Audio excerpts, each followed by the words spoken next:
Hi everyone, welcome back to my channel Achieving Alpha and welcome back to another episode of Smart Money Analysis for 24th of September 2021. And yes, apologies, I know it's been almost 1 month since I created the last analysis video. But anyways, I've been busy with some personal work. For those of you who might not know, stock market is not my primary source of income. I work as a data scientist, and that's what my primary source of income is. That's my job. So yeah. Anyways, thanks to everyone who asked about me on my emails and who basically asked if I was keeping well. So yes, everything is good. It's just that I have been a little occupied, and I will try to be more regular with the videos now. So anyways, let's start for today's video. Since we last discussed about a month ago, Nifty was around 16,700, and since then we again have observed a massive rally, and Nifty almost touched 18,000, and that's quite massive. So let's analyze the data and try to see what we can expect in the days to come. So very firstly, we start off with the daily time frame chart of Nifty. Again, Nifty has made another lifetime high of almost 17,950, and it was merely 50 points away from the remarkable mark of 18,000. And Sensex in fact touched 60,000, and I saw some photos on the social media of BSC people celebrating, and that's good. But at this point of time, I would just like to say that yes, markets are overheated. There is no doubt about that. If you compare all of the world markets, I think Nifty has predominantly basically given really good returns compared to other indices and other markets. But anyways, we need to be very much careful now, especially for those who are creating a long-term portfolio at these particular valuations. I would strictly advise you not to do that, because we might not know what's there to come, because there has been a spectacular rally. Of course, I'm super bullish on the Indian markets in the long term, but you have to be very careful if you are buying your long term portfolio at these particular valuations. Anyways, let's see what we can expect. As usual, you can see that Nifty hitting another lifetime high. Talking about Bank Nifty, so Bank Nifty again made a new all-time high as well. A lot of people were saying that Nifty has been consistently making new highs, but Bank Nifty isn't really performing that well. And now we see that even Bank Nifty has broken its previous all-time high and registered a new all-time high as well. So that's what we can see here. And what's pushed Nifty so far is primarily IT.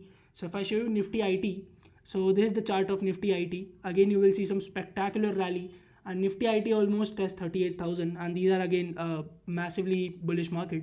And if I show you the monthly RSI of Nifty IT, you will be surprised to see that this is above 90, and that is, I don't think it has happened in the history before. But anyways, these are again crazy growth that we have been observing. But yes, whenever such kind of euphoric move comes, this is usually followed by a correction. But again, that doesn't mean that you short the markets at this particular time, because it's no point in shorting the markets. You will only lose money. No one knows where the top is, and no one really knows when the correction will happen.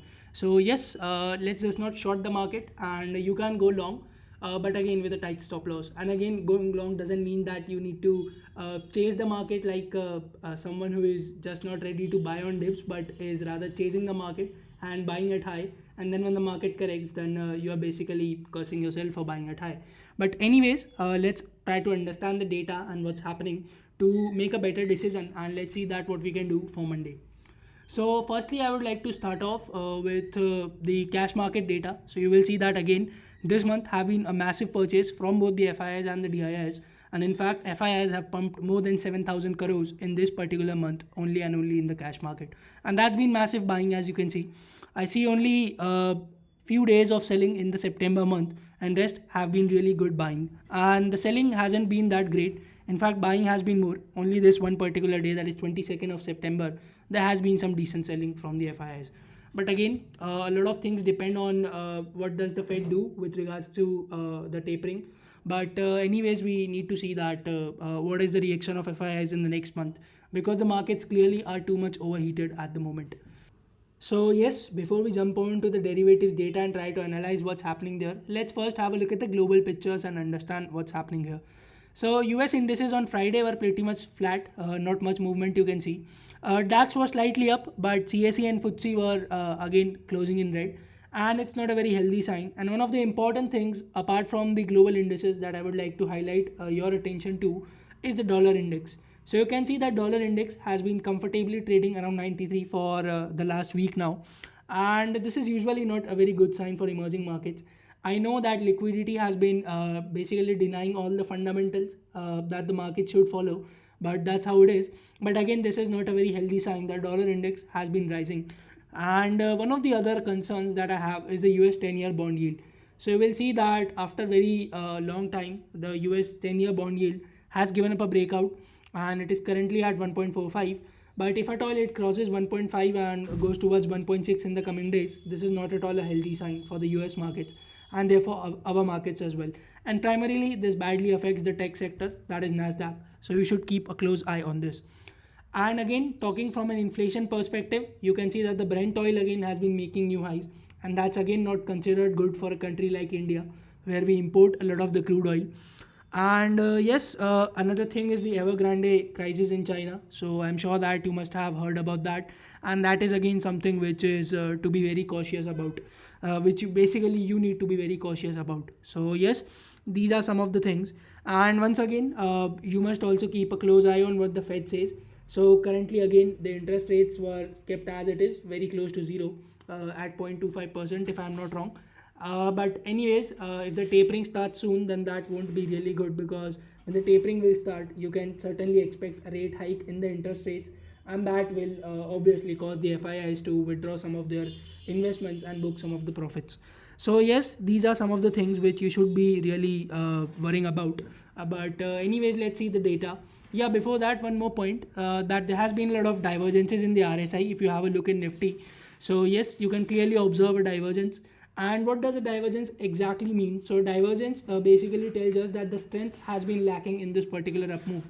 So for those of you who don't know, RSI is calculated something using RS, that is the relative strength, and that is basically the average gain over the last X days divided by the average loss over the last X days, and that X is basically considered to be 14 in RSI by default. So yes, that's what how the RSI is calculated. Yeah, with that being said, let's go to the derivatives data and try to understand what's the picture there. So yes, we'll begin with the FIIs as usual, and we'll start off with index futures. So index futures, you saw that there has been long unwinding plus short buildup. So almost a 1.02% reduction in the net long, and that stands around 60. So we'll see that almost start of the month they were close to 70, but now they are close to 60. And stock futures is something which again has been negative for let's say the last 1 week. You will again see that on Friday they had long unwinding plus some short buildup. So stock futures and index futures both are negative for Monday. Let's try to analyze the options data. So in the options data, you will see that almost 47,000 lots of call longs added here, but the call shorts have been quite significant. So almost 59,000 lots of call shorts added. So this is bearish on the call side. Talking about the put side, so again you will see that the put longs are quite more than the put shorts. So again, overall basis, this is call shorts plus put longs. So certainly this is not positive, and this is negative for Monday. So for Monday, options are suggesting a negative view. The index futures are also suggesting a negative view, and the stock futures are also suggesting a negative view. And talking about the quantity, so this is about almost 11,800 lots of call short and almost 8,000 lots of puts bought. Let's talk about the pros. So yes, we'll begin with the index futures for pros. And yes, index futures, you will see that there's almost uptake of almost 5.84% in the net long. You will see short buildup as well as long buildup, but the long buildup is significantly more. So index futures pro seems to be positive. Stock futures, they seem to be massively negative. You will see almost 1500 lots of long and more than 10,000 lots of shorts in the stock futures. So this is again certainly negative. Talking about the options data, so you will see almost 1,22,000 lots of call longs and more than 1,70,000 lots of call shorts. So certainly this is again bearish from the pros, almost about 49,000 lots of call short on a net basis. And talking about the puts, so again 75,000 lots of puts bought and 52,000 lots of puts sold. So again on a net basis, roughly 22,000 lots of puts sold. So again calls bought and puts sold. This is certainly bearish from the pros. So both the FIIs and pros seems to be bearish, and it's obvious that the retail will then be bullish. Let's have a look. So yes, let's start off with let's start off with the index futures. Again, some reduction in the net long in index futures, long unwinding plus short covering, but the long unwinding is more, therefore a reduction. And talking about stock futures, so again, short covering and long unwinding, but the short covering is more, therefore an uptick.